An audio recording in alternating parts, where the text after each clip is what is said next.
बहुत बार अटेंडेंट्स की कंप्लेन होती है कि हमारा पेशेंट बहुत मूडी है। अगर आपके घर में भी कोई ऐसा मूडी पेशेंट है तो वीडियो आखिरी तक देखिएगा। मूडी से क्या मतलब है? मूडी से मतलब जहाँ अटेंडेंट आके बताते हैं कि डॉक्टर साहब ये पेशेंट ना कभी तो बोलता है मुझे बहुत तेज दर्द हो रहा है, फिर दूसरे पल ही हम इसको देखते हैं तो एकदम नॉर्मल होता है। कभी बोलेगा इतना तेज कंप्लेन है, इतना तेज कंप्लेन है, फिर 5 मिनट बाद फिर सब ठीक है। और पेशेंट के साथ ये देखा जाता है कि पेशेंट में इमोशनली बहुत सडन चेंजेस डेवलप होते हैं। पेन में थे, अब हंसना शुरू कर दिया है। अभी बहुत सैड थे, अभी मूड एकदम जॉली नेचर का हो गया। अभी किसी बात से अफेक्ट हो गए थे, अब एकदम कम्प्लीटली नॉर्मल है। तो ऐसे केसेस होते हैं जहाँ मूड स्विंग्स बहुत स्ट्रांग होते हैं और होम्योपैथी में इसको ट्रीटमेंट दिया जा सकता है। देखिए लिखा है mental conditions rapidly changes from joy to sorrow, from laughing to weeping.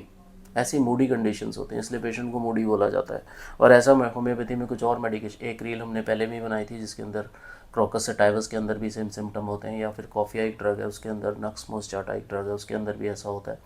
सो ऐसे चेंजेस हमारी होम्योपैथी में बहुत सारे ड्रग्स में मिलते हैं। और पर्सनली ये पेशेंट फील नहीं कर पाता है, ये पेशेंट के अटेंडेंट फील कर पाते हैं और वो ही बता पाते हैं इस बात को, क्योंकि पेशेंट के लिए बहुत नॉर्मल हो जाता है और दूसरे लोग बताते हैं कि नहीं दिस इज नॉट नॉर्मल। इतना सडन इमोशनल चेंजेस आना सर हमने कहीं देखा ही नहीं। ये एक पल किसी से बहुत ज़्यादा झगड़ा कर लेगा तो हमें लगेगा अब तो बात ही नहीं करेगा कभी, बट उसके अगले ही पल बिल्कुल अच्छे से उनसे बात कर रहा होता है तो हम शॉक्ड हो जाते हैं। ये जो अभी 5 मिनट पहले रिएक्शन थे वो क्या थे और अभी ये कैसे पॉसिबल है। बहुत हंसते हंसते रोना शुरू कर देते हैं पेशेंट, या किसी बात पे बहुत सैड होते हैं, रोते हैं तो हंसना भी शुरू कर देते हैं। बट होम्योपैथी में ऐसी चीज़ों को ट्रीट किया जा सकता है। होम्योपैथी में ऐसी मेडिकेशंस हैं जो सडन मूड चेंजेस पे काम करती है। तो अगर आपके किसी पेशेंट को ऐसी कंप्लेंट डेवलप होती है, परेशान नहीं होना, उनको होम्योपैथी में कंसल्ट करो और उनके लिए एक बेस्ट ट्रीटमेंट चूज़ करो। Take care.